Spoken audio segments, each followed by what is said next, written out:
Boa noite, meus amigos. Estamos aqui para a quarta live do Planeta Carro. Vamos tirar as dúvidas, vamos conversar bastante sobre automóveis e eu queria que vocês ficassem muito à vontade. A ideia é que isso vire um bate-papo agradável e que as pessoas interajam comigo cada vez mais. Então não deixem de mandar aqui os seus comentários. Oh, que prazer, prestígio aqui, Antônio Puga está nos acompanhando, Guilherme, Nicolas, Valéria. Então é isso aí, gente. Não se esqueça também de opinar a respeito do dia em que a gente vai fazer essa live, se vamos continuar na quarta-feira mesmo. Tem gente falando para mudar para segunda, diz que é mais tranquilo, um dia mais legal de ficar em casa. Então vamos fazer isso aí, vamos colocar aí a opinião, vamos colocar sugestões de assunto também. Hoje a gente vai ter uma novidade. Hoje nós vamos colocar aí uns 2 vídeos que eu separei para a gente ver. Foram umas dicas que foram ao ar no programa Vroom alguns anos atrás, mas é legal a gente rever e são assuntos que ainda estão bastante atuais até hoje. Bom, vamos ver aqui então algumas perguntas que eu já tenho separadas. Vamos abrir aqui. Então vamos lá. Paulo Freitas pergunta: qual o prazo correto para a troca do óleo do motor? Bom, gente, a primeira coisa, quando se fala em prazo, é a gente lembrar do manual do proprietário. Ninguém conhece melhor o seu veículo do que o fabricante. Ele fez pesquisas, ele analisou direitinho, olhou os prazos que são os mais adequados e também ele especificou qual o tipo do óleo. Então, para aquele óleo especificado, para aquelas características de trabalho do motor do seu carro, o fabricante estabeleceu lá qual que seria o período adequado das trocas.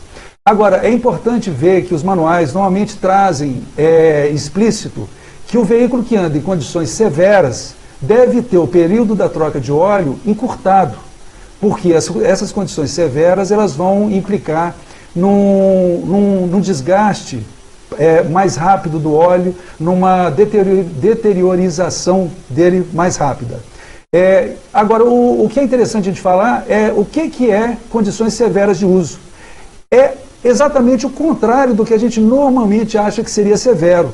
Porque a condição severa é principalmente aqueles trechos, entre outras que eu também vou citar, aqueles trechos de percursos curtos que o veículo é submetido.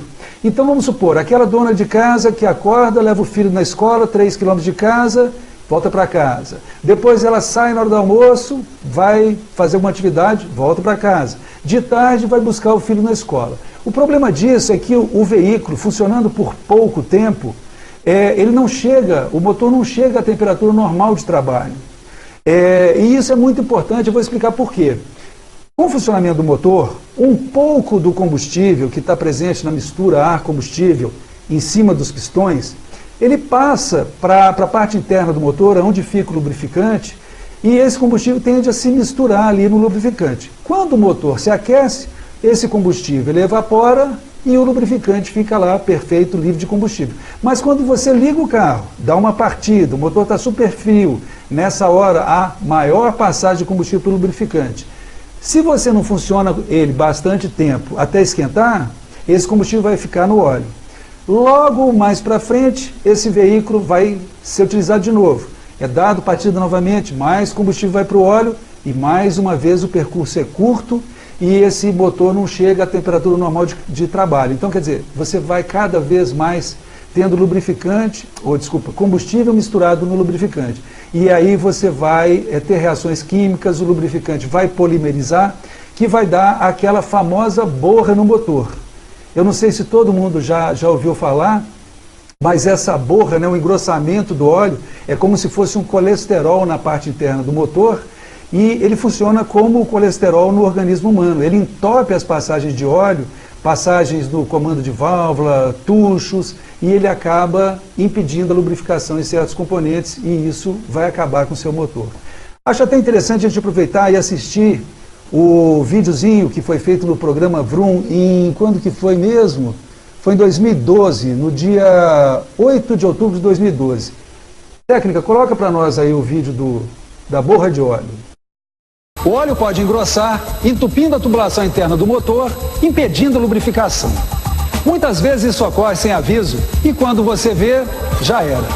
Sem lubrificação, o motor vai travar ou fundir, como se fala popularmente. As causas mais comuns para a formação de borra são o uso de óleo por períodos muito longos, as extremas condições de trabalho dos motores modernos e o uso de combustíveis de baixa qualidade.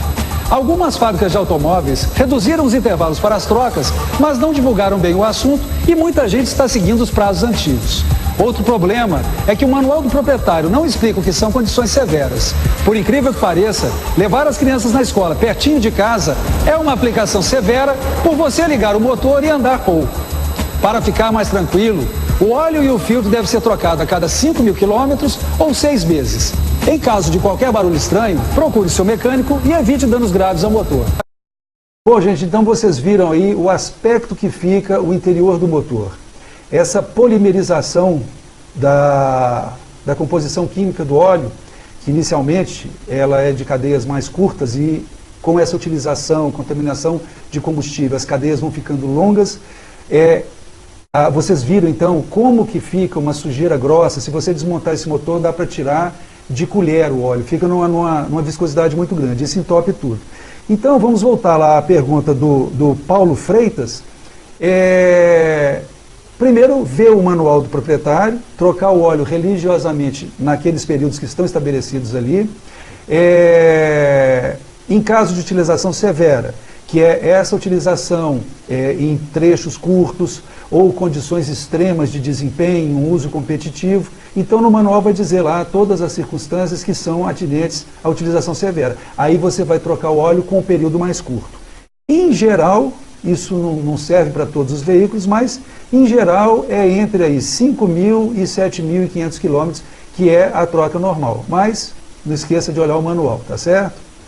Vamos ver aqui uma segunda pergunta. Agora o Anderson Nunes, ele pergunta se vale a pena utilizar o Militec no óleo do motor. Bom, gente, o Militec, eu acho que a maioria das pessoas já sabe, é um aditivo que é oferecido no mercado para você colocar no óleo do motor, que promete verdadeiros milagres. Segundo a propaganda, né, do pessoal que distribui, ele é tão bom que você pode, uma vez misturado o Militec no óleo do motor, você pode escorrer o óleo que está com o Militec, deixar o motor sem óleo no cárter e sair andando com o carro por longas distâncias. Eu vi um teste de um colega, até um cara que eu considero muito, tem um grande entendimento de mecânica, ele fez um teste em volta da lagoa que tem aqui em Belo Horizonte, então algo em torno aí de uns 15 quilômetros talvez, e o veículo foi nesse percurso sem óleo. Antes dele fazer essa volta na lagoa, ele foi lá, tirou o bujão debaixo do motor, escoou o óleo todo e saiu para andar. Só teve um probleminha. Esse veículo que ele utilizou para fazer o teste é um veículo que foi oferecido pelo próprio distribuidor do produto Militec. Então a gente não sabe se realmente foi um teste isento. Deveria ter sido feito, talvez um dia a gente faça, com o veículo isento, que não tenha participação nenhuma do vendedor do produto. Mas o que existe? Né? O produto ele promete uma lubrificação maior do que os lubrificantes comuns, quer dizer, uma durabilidade maior do motor. Ele oferece também que esse produto iria aderir nas superfícies metálicas, compensando até algum desgaste do motor, restabelecendo ali uma espessura sobre as peças. E eu fui pesquisar um pouco mais e junto ao Departamento de Defesa americana, eles fizeram testes com o produto Militec há muito tempo atrás e eles acharam que esse produto era interessante para lubrificação de armas leves e algumas outras aplicações. Mas, um pouco mais recente, eu não me lembro bem se foi em 1994, eles voltaram a fazer testes e não encontraram efetivamente, de forma comprovada, qualquer benefício do Militec em relação aos outros óleos comerciais que existem por aí. Então, eu não encontrei na literatura nada que comprove definitivamente que o Militec tem um grande efeito positivo para a lubrificação em relação aos outros óleos que a gente tem no mercado. E também fico um pouco sem entender por que só essa empresa e mais uma outra concorrente teria desenvolvido um produto tão bom.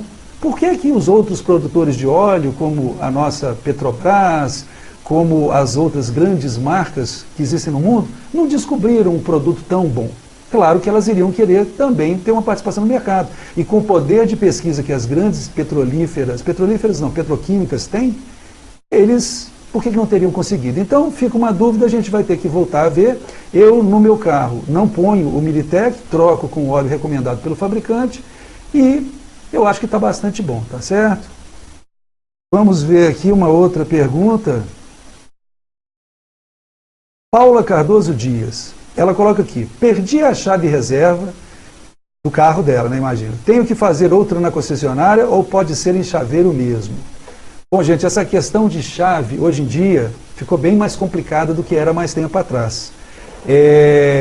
Os carros mais antigos um pouco, eles tinham uma chave simples, que simplesmente o formato daquele serrilhado é o que te garantia que outras chaves não iriam funcionar. Mas vendo que os ladrões ficaram cada vez mais criativos, foi inventado a chave dos carros mais novos, que é a chave codificada. Essa chave tem um chip dentro dela que conversa com uma anteninha que está no veículo próxima ao local onde você põe a chave.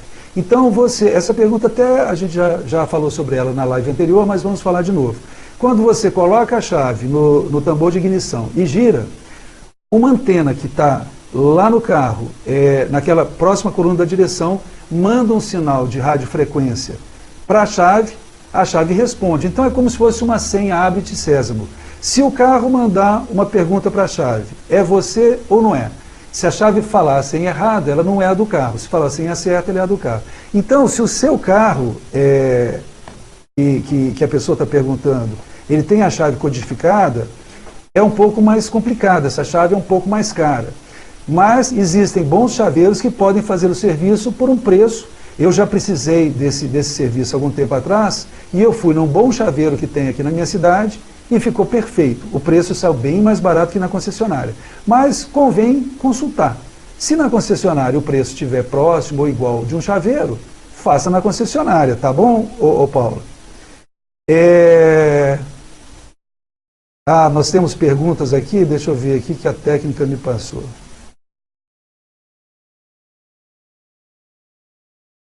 Que eu chego lá.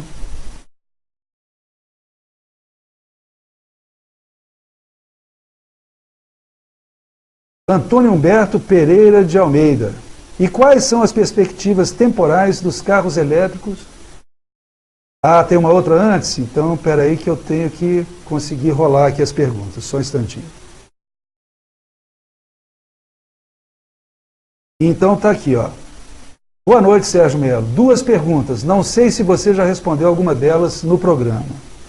1. Qual o seu comentário sobre os motores flex? Bom, Antônio Humberto, o comentário sobre os motores flex é que não é uma solução técnica perfeita. Os motores flex, eles são construídos para poder funcionar com etanol e com gasolina. E acaba que eles não funcionam muito bem, nem com um, nem com o outro. Funcionam de forma que atende às necessidades, mas se fosse desenvolvido um motor só para o etanol, ele teria características um pouco diferentes de funcionamento, com relação à taxa de compressão e outros parâmetros, que ele teria um rendimento otimizado. Se é produzido um motor a gasolina, ele também tem parâmetros ligeiramente diferentes do que tem os motores flex, para que ele funcione de forma otimizada com a gasolina. Mas com a necessidade do motor trabalhar com os dois combustíveis, ele é concebido de forma intermediária para poder funcionar tanto com etanol quanto com a gasolina, mas ele não pode ter a construção ideal ou para um ou para o outro, porque não há como atender os dois. Na verdade, até seria possível, se você tivesse um motor com taxa de compressão variável, que é uma coisa bastante complicada, mas seria possível de fazer. Mas é uma solução bastante boa e que tem atendido bem na nossa realidade aqui, sobretudo do Brasil, que a gente tem facilidade de abastecer com qualquer um dos combustíveis. A outra pergunta é, e quais são as perspectivas temporais dos carros elétricos no mundo e no Brasil? Bom, no mundo, os carros elétricos já são uma realidade em vários locais. Aqui no Brasil existem alguns programas piloto de utilização em algumas cidades, mas é coisa muito incipiente. E Acredito que seja necessário incentivo do governo para que esse produto possa cada vez mais ser consumido em maior escala. Com isso, o preço vai baixar e vai se tornar mais acessível à população em geral. O carro elétrico, como todo mundo sabe, ele é o melhor de todos os mundos. É um motor que não polui. Se você gerar a eletricidade, como nós temos aqui em usinas hidrelétricas, a geração dessa eletricidade produz pouquíssimo poluente. E até mesmo as baterias, que foi questionado recentemente, se o que o veículo elétrico não polui como emissão de gases, ele poluiria na fabricação e no descarte da bateria, mas contas bem feitas foram analisadas e realmente, mesmo considerando a quantidade de poluentes que é produzida na fabricação da bateria e também no descarte dessa bateria, ele ainda é uma opção muito melhor do que o motor que funciona com combustível, né, o motor de combustão interna. Ok? Daniela Baroni, obrigado aí pela assistência. Bom, vamos lá para uma outra pergunta.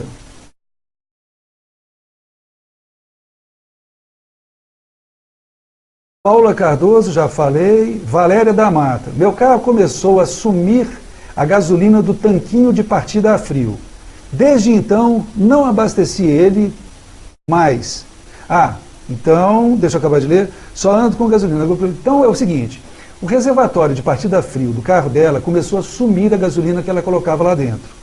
De certo que tinha algum vazamento. Ela não coloca aqui se encontrava o vazamento.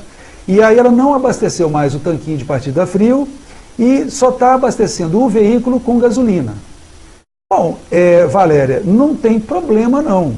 O seu carro, se você abastecer ele só com gasolina, ele não vai precisar do tanquinho de partida a frio hora nenhuma e vai funcionar normalmente. Se você amanhã tiver necessidade de abastecer com etanol, aí sim você vai ter problema, porque se o seu reservatório de partida a frio está vazio, quem que vai ajudar no momento da partida, né? Mas eu acredito, Valéria, que você devia mandar consertar esse vazamento. Existe no reservatório de gasolina de partida a frio uma juntinha de borracha onde vai a bomba.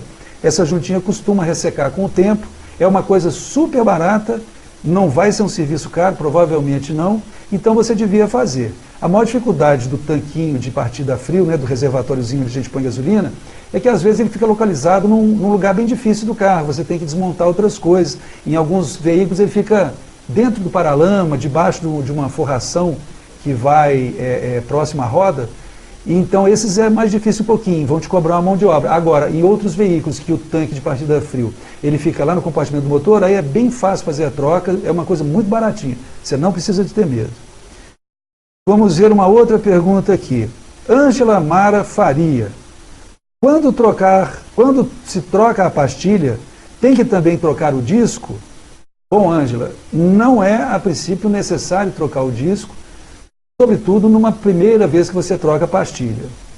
O disco ele precisa ser trocado se o pedal de freio, quando você aplica o freio, fica tremendo, o veículo não treme nada, você aplica o pedal do freio de leve, e aí o pedal você sente que ele oscila, e o carro às vezes vibra um pouquinho. Isso seria um problema de disco de freio empenado, normalmente é isso. Mas você não fala, então provavelmente seu carro não tem esse problema.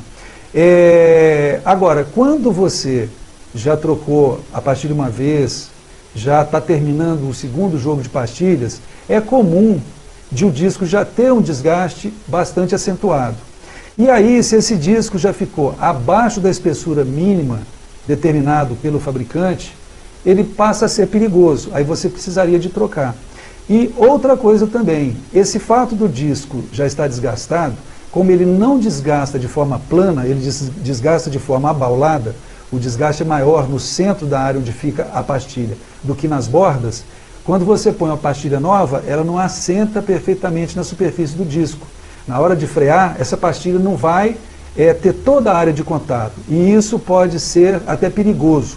Os mecânicos costumam lixar, né, esmerilhar as quinas das pastilhas para ela se encaixar um pouquinho melhor no disco, mas é um processo impreciso. Mesmo assim, às vezes o encaixe não é muito bom.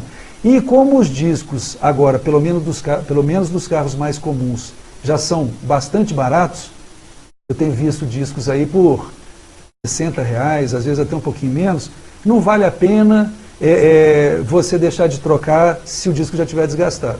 Tem também aquele outro quebra-galho que o pessoal fazia, de levar o disco para passar num torno.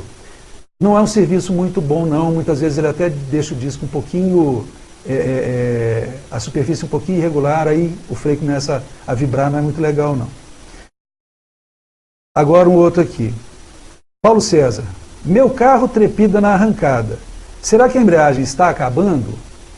Bom, Paulo César, o fato de trepidar não é necessariamente um sintoma de que a embreagem está acabando, não. O sintoma de que a embreagem está acabando, normalmente, é quando você vai arrancar, você vai soltando o pedal da embreagem e quando ele está já praticamente todo solto, ou todo solto, e o veículo ainda dá uma deslizadinha, como se você ainda estivesse apertando um pouquinho a embreagem. Ele patina um pouquinho. Isso está errado. Quando você solta o pedal todo, ele tem que engrenar direto, dá até um tranco para sair. Se o seu carro não está tendo esse problema, a gente teria que olhar, pode ser culpa da embreagem, né? Você, às vezes com o tempo, você tem algum problema na chapa de pressão, que é uma das peças que compõe a embreagem, que você troca quando você troca a embreagem, e essa chapa de pressão às vezes costuma fazer o carro realmente vibrar nas arrancadas. Outra coisa que pode fazer o carro vibrar é problema nos suportes do motor. Se você tiver algum problema nos coxins que suportam o motor e a transmissão, você pode também ter vibração na hora da arrancada. Então, você vai ter que procurar um mecânico, não tem como ter certeza, mas provavelmente, primeiro ele vai olhar os suportes do conjunto motor e caixa, ver se estão todos legais. Se estiverem legais, ele vai dar uma olhada. Raros casos é algum problema no cabo da embreagem, isso era bastante característico em Fusca, né? Você alterava o trajeto do cabo, às vezes você parava com esse problema de vibração, mas é provável que você vai ter que trocar o kit da embreagem por problema da chapa de pressão. Verifica se a sua embreagem não está ficando bastante dura, bem mais do que era antes. Normalmente, quando a chapa de pressão tem problema, além de vibrar, a embreagem ainda fica dura também. Vamos ver um outro aqui. Carlos Antunes Silva. Meu carro tem corrente e não correia dentada. Tem que trocar a corrente, como eu fazia no anterior, com a correia dentada? Então é o seguinte, gente, todo mundo tem medo aí da tal correia dentada. E não é sem razão, porque se ela arrebenta, quando ela arrebenta, você tem um prejuízo grande lá no motor, porque aí peças que trabalham em sincronia vão acabar trombando umas com as outras e você vai ter que, normalmente se tem que retificar cabeçote, trocar válvulas, trocar guias de válvulas e a conta realmente acaba salgada. Mas os carros que têm corrente são bem mais seguros, porque a corrente tem uma durabilidade muito grande. Normalmente a durabilidade da corrente é a mesma do motor, mas em algumas marcas é estabelecido que deve ser feita a inspeção dessa corrente, dos tensores dessa corrente. Então, provavelmente, respondendo a sua pergunta, você não tem que trocar ela com uma correia dentada, mas vai ser necessário você examinar ela de tempos em tempos, tá legal? Sérgio Parra, Parreira, desculpa. Meu Palio 1.0 não passa de 8 km por litro na cidade. Na estrada, faz mais de 13. O mecânico me disse que é isso mesmo. Será? Bom, gente, agora chegou um problema polêmico, complicado. Essa questão de consumo. O mesmo carro tem consumo diferente se você mudar o motorista. Cada motorista dirige de uma forma. Cada motorista pega um percurso diferente. Imagina alguém que mora numa cidade que não tem congestionamento nenhum, que a cidade é toda plana, em comparação com uma outra pessoa que mora, igual eu moro em Belo Horizonte, uma cidade com morros maravilhosa, por isso que a gente tem vistas tão bonitas, né? Por isso que nós temos um horizonte tão belo. Mas aqui nós temos congestionamentos e muita inclinação, muita subida, muita descida. Então, se eu pegar o carro de qualquer um, o seu carro, né, a pessoa que fez a pergunta, se eu andar com esse carro em Brasília, eu vou ter o consumo. Se eu andar em Belo Horizonte, eu vou ter outro. Então, Consumo é uma coisa que é muito difícil balizar. Um dia a gente vai falar sobre um programa aí do Compete, e ele padronizou situações de medição de consumo, mas isso é meio longo, a gente vai deixar para outro dia. Mas então, Xará, não tem como ter certeza. Primeiro eu precisava de saber qual a geografia, qual a condição de trânsito por onde você anda. Eu diria que 8 km por litro na cidade, em região central de uma metrópole congestionada, tá bom, é isso mesmo. Agora, se o seu carro está dando 13, né, que você falou aqui, 13 na estrada, é provável que ele esteja legal, porque a estrada é uma coisa mais homogênea. Estrada é muito parecido, ou bastante parecido em qualquer lugar do Brasil. Então, eu não acho que, a princípio, seu carro tem problema, não. A menos que a sua cidade seja muito tranquila, muito plana, aí era de se esperar que ele rendesse um pouquinho mais, né? Uma outra aqui. De quanto em quanto tempo, Antônio Carlos, de quanto em quanto tempo eu devo trocar o cano de descarga do meu carro? Bom, gente, o cano de descarga, a tubulação de descarga dos gases do motor, ele tem várias peças. Ele tem uma primeira, pertinho do motor, que chama coletor. Depois dessa, alguns carros têm já o catalisador. Alguns carros têm uma malha flexível para que o motor possa oscilar e essa malha possa absorver as oscilações do motor. Depois costuma ter um silencioso intermediário, depois costuma ter um silencioso final. O que estraga primeiro, normalmente, é o silencioso final. Então, isso não tem um prazo definido. Hoje em dia, com a melhor qualidade das peças, com tratamento químico melhor, eu tenho visto essa peça durar aí 3 anos e meio, às vezes mais um pouquinho, às vezes menos um pouquinho. Então, depende. Pode ser.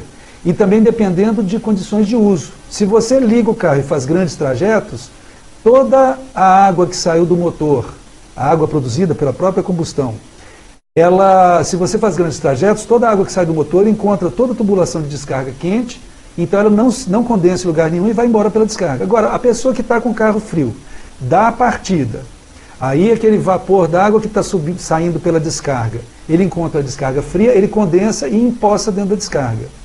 Aí, a descarga dessa pessoa que faz só trajetos curtos, que ela fica sempre cheia de água, vai durar menos. Agora, um taxista que ele roda o dia inteiro, não empoça água nenhuma lá dentro, porque ela está sempre quente. Entendeu? Então, tem que olhar isso. Até eu separei, essa pergunta eu recebi ela por e-mail, vamos mostrar aí, porque o grande perigo que a gente tem da questão da durabilidade da descarga é da descarga cair. É muito comum, a pessoa vai se acostumando, a tubulação de descarga vai sendo degradada pela corrosão, e aí surgem os furos, o material fica enfraquecido, vem um barulho um pouco diferente, um barulho soprado, mas aí a pessoa vai se acostumando, não percebe e vai andando. Aí pode acontecer de um dia, o silencioso ou qualquer parte da descarga cai no chão com o veículo em movimento e pode acertar alguém. Ou então, essa descarga, ela pode começar a raspar no chão. Se ela raspar com a parte mais baixa virada para frente do veículo, ela costuma agarrar em alguma saliência do piso, e na hora que o piso empurra ela para trás, relativamente falando, ela sai rasgando o assoalho do veículo, arranca para-choque traseiro, pode estragar elemento da suspensão, então é muito perigoso você conviver com uma descarga que não está legal. Mas vamos lá, técnica, roda aí para a gente o vídeo da descarga. Foi um vídeo que a gente exibiu no programa Vroom em 2010, no dia 14 de março de 2010. Você já ouviu esse barulhinho no seu carro, não é? Olha só o tamanho do furo. A tubulação de descarga não dura para sempre. Com o tempo, a ferrugem vai comendo internamente os componentes, gerando furos por onde os gases que vêm do motor começam a vazar. O processo de corrosão continua até que uma parte da tubulação se separe do restante e comece a raspar no chão. Se você passar sobre algum obstáculo, parte da descarga corre o risco de ser arrancada, podendo causar avaria sobre o veículo, a perda do controle da direção, acertar o veículo que vem atrás ou, pior, atingir alguém por perto. Outro problema é que os gases liberados embaixo do carro podem entrar no compartimento de passageiros, provocando desconforto e danos à saúde. Fuja dessa dor de cabeça. Peça para conferir o estado do sistema anualmente ou quando houver qualquer ruído anormal na descarga. Bom, gente, viram aí, como é que está o microfone? Viram aí a questão do risco da descarga. Então, repetindo um pouquinho o que eu disse, é normal que a última peça, o silencioso traseiro, que vai próximo para a chave de trás, dure aí em volta de uns 3 anos e meio, uma média muito chutada, depende do veículo, depende do material com qual a peça é feita, mas fique atento, qualquer barulhinho estranho, sobretudo um soprozinho, melhor passar no mecânico, pedir para olhar se está tudo legal, mesmo porque às vezes você precisa de olhar de tempos em tempos como é que estão aquelas borrachinhas que seguram a descarga. Outra pergunta aqui então, a água do radiador está baixando, o que eu devo colocar, só água ou aditivo? Primeira coisa, tem que saber por que ela está baixando. Não se deve conviver com a água do radiador, do sistema de arrefecimento baixando. Você deve mandar verificar o que está acontecendo, pode estar tendo algum vazamento, verifique se tem alguma pocinha no chão, alguma coisa assim, verifique se não está tendo uma pocinha dentro do carro, que às vezes o vazamento de água do radiador acontece dentro do carro, perto do pé do motorista. Vou explicar por quê, porque parece estranho, né? Mas a água quente que circula no motor, ela é ela também que esquenta o ar, quando você aciona o aquecimento do ar do veículo. Então, uma parte da água que circula entre o motor e o radiador, ela passa por dentro do carro, para quando você aciona o aquecimento, ela esquentar o ar que está indo para dentro ali do habitáculo. Então, se você sentir um cheiro estranho dentro do carro, achar alguma pocinha ali no tapete, pode ser que está vazando água do radiador para dentro do carro, tem que ver. Então, primeira coisa é isso. O primeiro lugar onde você vai olhar, que talvez seja o responsável pela água sumindo, é a tampa do reservatório de expansão. A tampa daquele recipientezinho, geralmente de plástico branco, geralmente a tampa é amarela, verifica se não está uma sujeira escorrendo por baixo da tampa. Porque se aquela tampa não está vedando direitinho, o sistema de arrefecimento é igual uma panela de pressão, ele trabalha bastante comprimido o ambiente interno. Então qualquer probleminha na tampa, há o vazamento. E aí você normalmente vê ao redor da tampa. Se você não encontrar nada na tampa, você mesmo olhar e ela estiver legal, aí vai ter que se fazer uma pesquisa, porque pode ser, torço para que não seja o seu caso, pode ser que a água está vazando para dentro do motor. Sobretudo se o seu veículo já teve um superaquecimento, algum dia acendeu a luz da temperatura, aquela luz do painel, ou se o ponteiro chegou lá no máximo. Se isso já aconteceu no carro, é muito comum de danificar a junta do cabeçote, e aí a água do sistema do radiador acaba passando para dentro do motor, e aí você tem um servicinho mais complicado, tirar o cabeçote, trocar essa junta, mas faça logo, porque se você deixar muito tempo isso acontecendo, há uma corrosão grande na face do cabeçote, e se essa corrosão for muito grande, pode chegar a um ponto que você vai ter um prejuizão, talvez até trocar o cabeçote para poder resolver o seu problema. Agora, uma coisa interessante, que eu estava até conversando hoje na hora do almoço com uma pessoa, você tinha antigamente um único aditivo de radiador, que era o etileno glicol. Ele era misturado na água, cada veículo tinha a proporção adequada, em geral essa proporção aumentou com o tempo, os veículos usavam uma mistura de 1/3, depois passou para 50%, ele era meio verdinho. Legal, ele não deixa a água ferver, ele protege os componentes internos do motor e tudo mais. Os veículos mais novos costumam ter um produto mais recente, que ele é rosa, é chamado de aditivo orgânico. E alguns veículos ainda mais novos têm outro de uma tonalidade um pouquinho alaranjada. Os produtos mais novos você pode colocar em veículos mais velhos, quer dizer, se for comprar um aditivo para colocar no seu carro, se o seu originalmente é o etileno glicol, o verdinho, se você colocar o rosa, não vai haver grande problema. Mas ao contrário, não deve fazer não. De preferência, coloque o produto que é especificado no manual do proprietário. Claro que é o melhor. E no seu caso que está sumindo água, é importante você fazer o seguinte, não colocar só água. Se você não puder olhar de imediato o que está acontecendo, porque toda vez que vaza, está vazando água e aditivo. Se você ficar colocando só água, daqui a pouco você só vai ter água lá dentro. Então, nesse caso, era interessante você colocar solução para sistema de arrefecimento, que já vem a água com o aditivo junto. Entendeu? Então é isso aí. Vamos ver mais um aqui. Emerson Mota. Na hora da partida, tem que apertar a embreagem ou não faz diferença? Ô Emerson, a diferença é mínima, mas faz. Se você, na hora de apertar, de dar a partida, você apertar a embreagem, o motor de arranque do seu carro, que é um motorzinho elétrico, tipo uma furadeirazinha, vamos supor, ele vai girar só o motor, que já é bastante pesado. Se você não apertar a embreagem, mesmo que o veículo esteja em ponto morto, o motor de arranque vai ter que girar o motor e mais o eixo primário da transmissão, que tem um arraste, o arraste dos garfos, das luvas e daquilo tudo. Então, se você, na hora de dar a partida, apertar a embreagem, melhor, não custa nada, então eu acho que deve fazer isso. Eu faço, já me acostumei, não é problema nenhum. Vamos ver aqui outro. Sérgio Costa, outro Sérgio, maravilha. De quanto em quanto tempo tem que ser trocado o filtro de ar do motor e o de combustível? Bom, gente, o filtro de ar faz muita diferença em que lugar você roda. Se você roda num lugar sem poluição, sem poeira, ele vai durar muito mais tempo. Se você roda em estrada de terra, vai durar muito menos tempo. Se é um lugar muito poluído, vai durar também pouco menos do que poderia durar. O fato é, você não troca o filtro de ar por quilometragem ou por tempo. Se você for trocar o óleo e o mecânico te falar que quando troca o óleo tem que trocar o filtro de ar, mentira, não é isso não. Tem que verificar como está o filtro de ar. Se ele estiver ruim, com qualquer problema, muito sujo, aí sim troca. Mas, se ele estiver legal, ele pode ficar lá. Com relação ao filtro de combustível, esse já tem um prazo mais previsível. Considerando que a pessoa abastece o carro em postos de combustível de boa procedência, o manual do proprietário vai mandar trocar esse filtro a cada tantos mil quilômetros. E isso pode ser respeitado. A menos que você tenha algum problema, troca-se nessa frequência.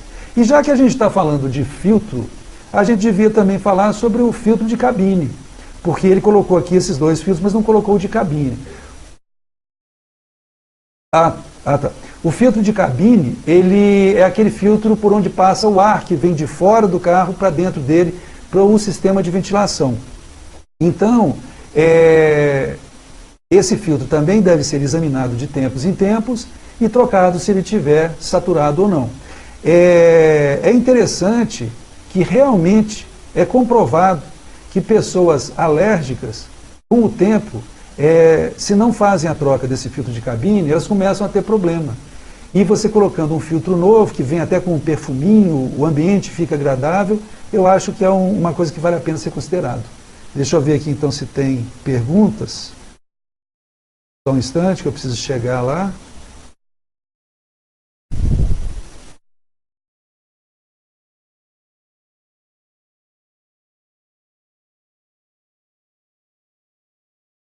E o filtro do ar-condicionado, Valéria Farinha perguntou. É justamente o que a gente estava falando. Bom, deixa eu voltar aqui para as outras perguntas, então. Deixa eu acionar aqui.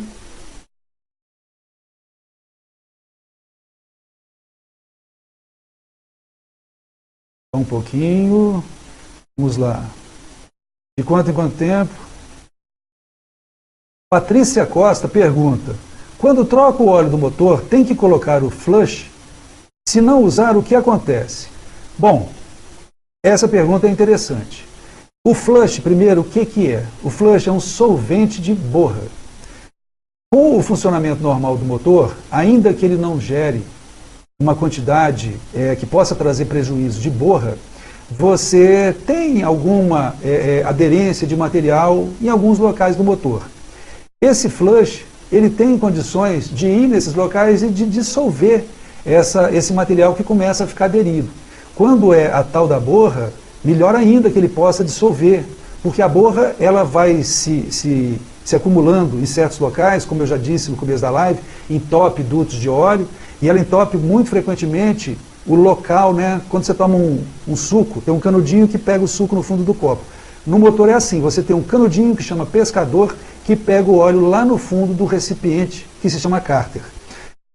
Ali vai formando borra, se for o caso, se usar combustível de má qualidade, se exigir demais do motor, porque a temperatura elevada também propicia essa formação de borra, se não trocar nos intervalos corretos, essa borra pode entupir esse pescador, aí a pessoa está andando, acende a luz do óleo, se a pessoa não parar, o motor vai fundir. Aliás, eu gostaria de falar da luz do óleo daqui a pouquinho. Então, o flush é para isso. Quando você chega para trocar o óleo, antes de trocar o óleo, o mecânico ele vai pegar esse solvente, geralmente é meio litro, a quantidade não é grande, aí ele põe dentro do óleo do motor, você normalmente acabou de chegar, o motor está quente, você põe o solvente dentro do óleo do motor, e aí o motor fica funcionando alguns minutos com esse solvente misturado no óleo. E aí esse solvente está lá passeando dentro do motor, passando por todos os locais e removendo e dissolvendo as aderências. Aí o mecânico vai tirar todo o óleo, esse flush vai sair junto, e aí você vai colocar um óleo novo. E um detalhe interessante, vale a pena, não faça economia, não pense nisso. Há muitos anos eu não vejo ninguém pensando nisso, mas sempre que trocar o óleo, troque o filtro de óleo. Porque o filtro de óleo, ele retém dentro dele, talvez próximo de meio litro de óleo. Então você vai estar, se você com flush ou sem flush, se tiver o flush, pior, porque vai ficar dentro do filtro de óleo com flush. E isso não é legal, pode agredir borracha de retentor, algumas coisas. Mas então você deve, com flush ou sem flush, sempre trocar o filtro de óleo junto com o óleo, para que você garanta que todo o produto velho saiu e aí o seu motor vai ficar limpinho por dentro.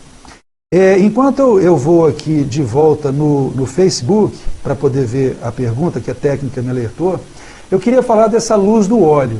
Outro dia um colega estava dizendo que quando acende a luz do óleo, você deve tomar providência o quanto antes possível.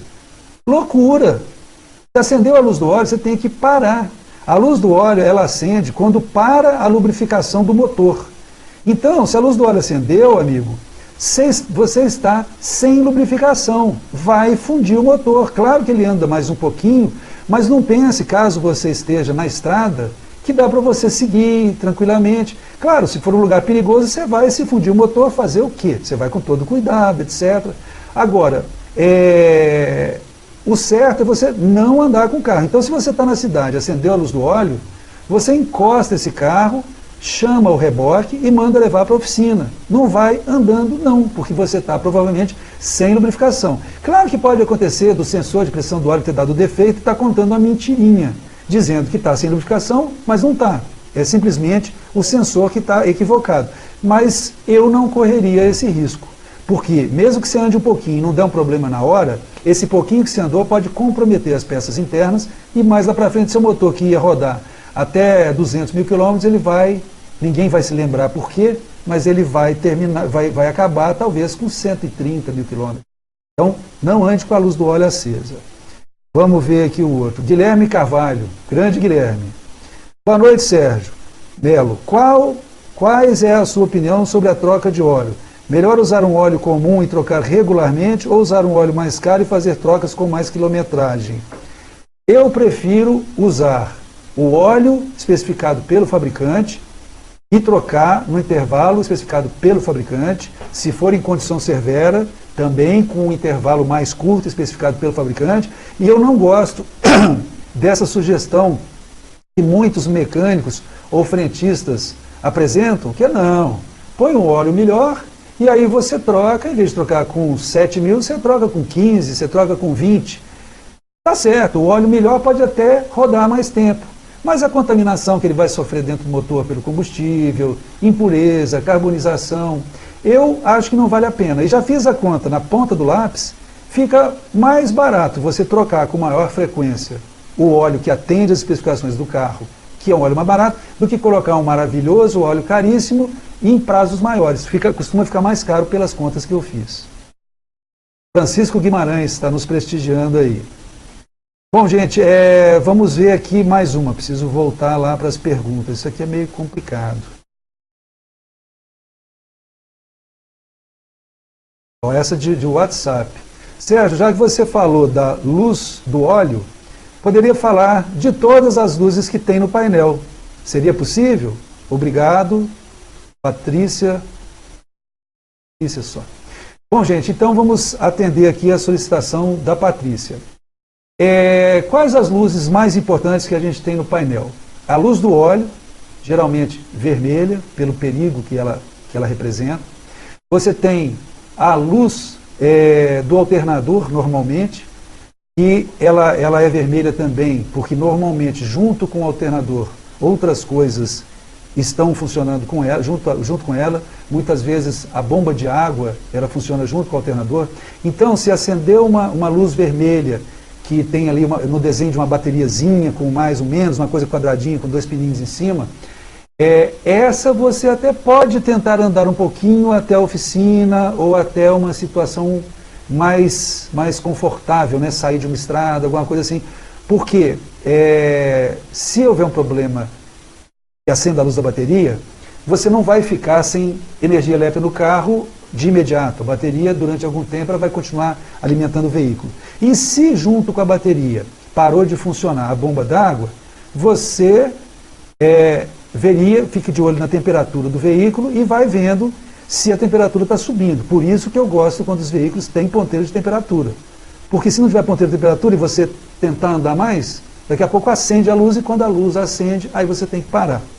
Eu estou falando que você pode tentar andar e ficar de olho na temperatura, porque pode acontecer de não ter sido uma correia rompida, pode ser um problema elétrico, e aí você não vai ter comprometimento do sistema de arrefecimento do motor. Ele vai continuar funcionando. Mas se acender essa luz da bateriazinha, fique de olho na temperatura e tente imediatamente procurar socorro. Outra luz importante que tem no veículo é a luz do ABS. O freio do veículo, você tem aquele sistema, né, que agora os veículos mais novos são obrigados a ter. Ele tem o ABS, que não deixa a roda travar. O ABS ele não foi inventado, ele não existe voltado para que seu carro freie mais rápido. Não. A função principal do ABS é que a roda não pare, então você freia com bastante eficiência, mas consegue desviar de alguma coisa. Porque sem o ABS, você cravava o pé no freio e ia igual um passageiro, né? Esperando a batida, e seu carro ia escorregando reto, mesmo que você virasse o volante, até bater. Então, com a invenção do ABS, você freia com uma eficiência, uma distância de parada, às vezes menor do que do freio sem ABS, mas você pode ainda usar o seu instinto. Está freando, viu que vai bater? Você faz a curva e desvia do obstáculo. É importante lembrar, todas as vezes que eu falo ABS, eu lembro isso. Quando pisar no freio, se o pedal tremer, já põe isso na sua cabeça.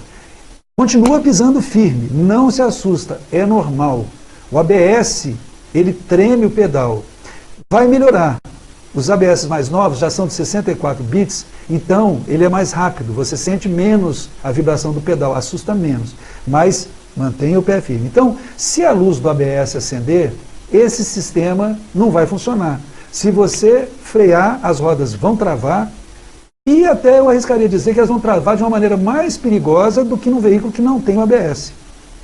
Então, aconteceu de acender a luz do ABS, mecânico, para saber o que está havendo. Outra luz importante é do airbag. Essa é muito importante. Se a luz do airbag acender, tanto você, em caso de colisão, está sob risco de não ter a proteção do airbag, como pode acontecer em casos bem complicados, bem pouco prováveis, mas ele pode até disparar acidentalmente. E isso eu já vi acontecer, embora raro. Outro dia eu fiz uma perícia a esse respeito, e o veículo estava andando e o ABS abriu do nada. Então é um perigo grande. Essas são as luzes mais importantes que eu me lembro delas. Vou falar só de mais uma, né? Essa é a amarela, que costuma ser uma chavinha com um cadeado. É a luzinha da chave com transponder, né? Aquela chave que ela reconhece o carro.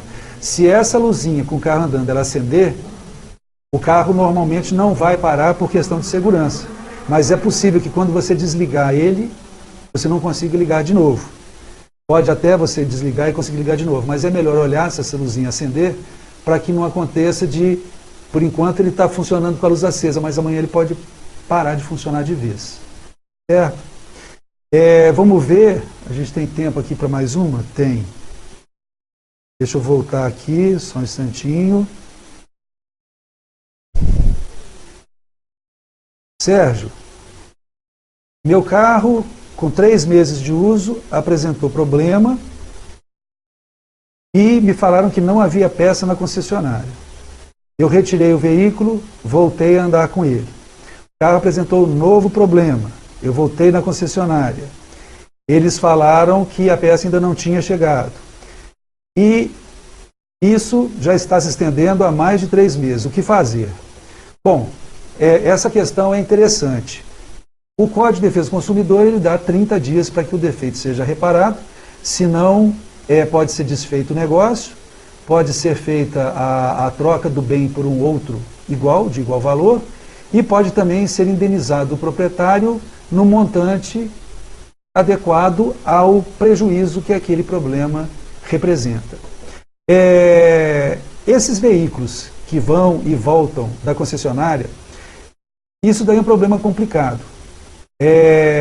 Alguns juízes entendem que o veículo tem que ficar mais de 30 dias em reparo lá na concessionária para configurar essa questão do não atendimento aos 30 dias do Código do Consumidor. Outros juízes entendem que se o veículo foi uma vez para consertar, ficou 10 dias.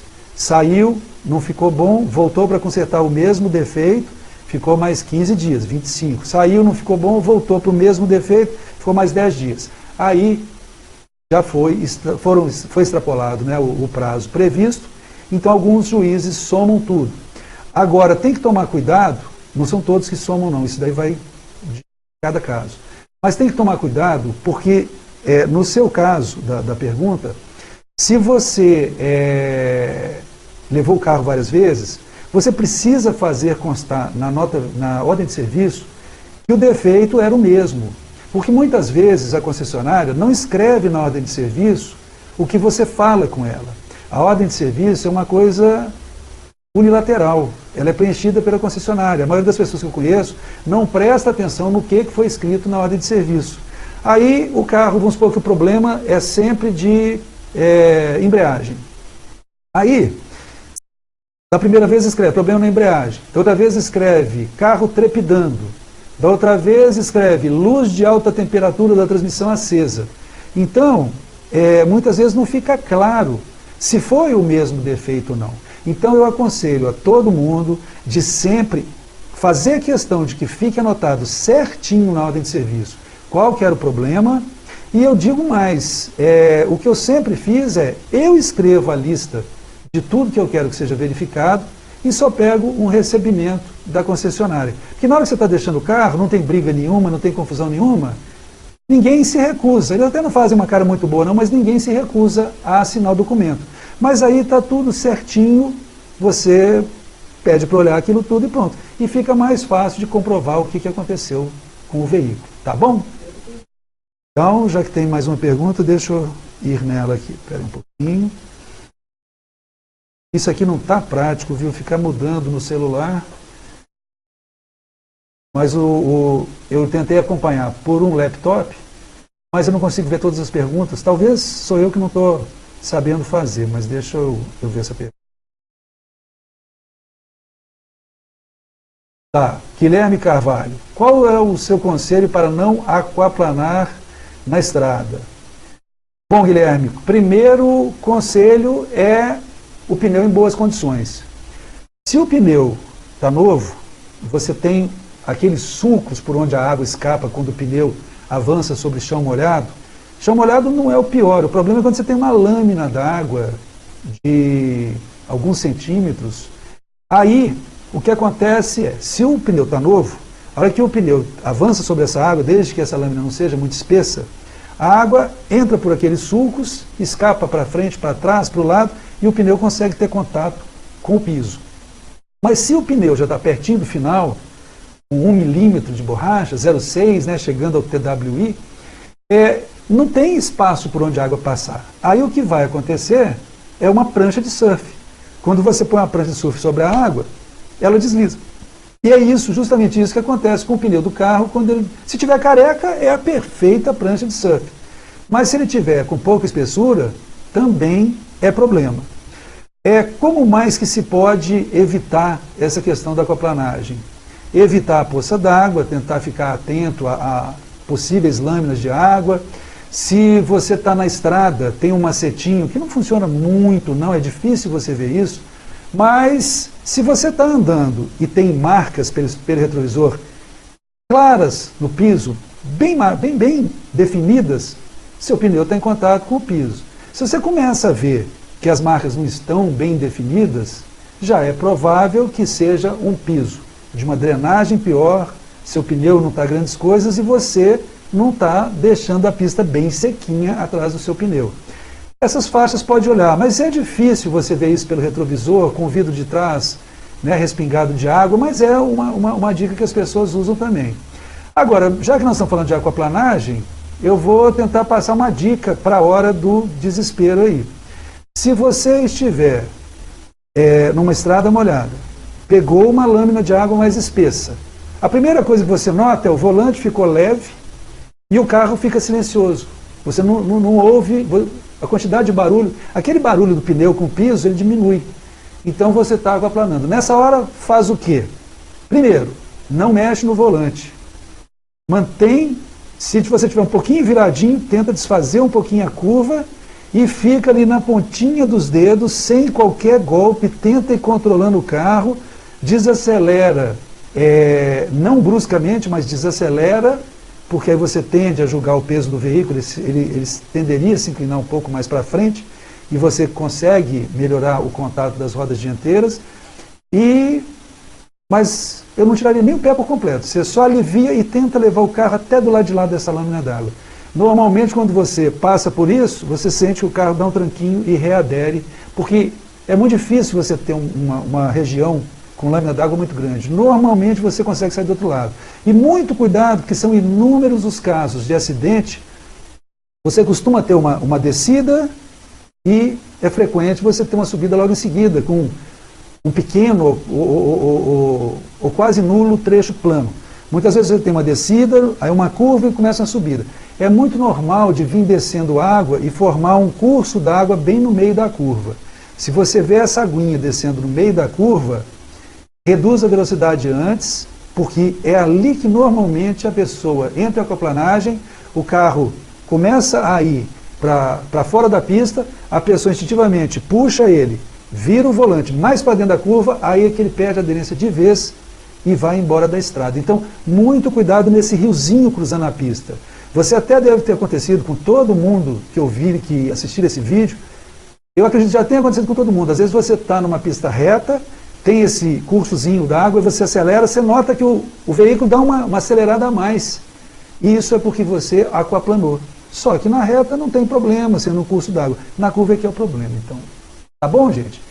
Então, nós passamos um pouquinho do tempo. Eu queria agradecer a presença de todos, a quem assistir esse vídeo, depois dele ficar disponível aí no Facebook.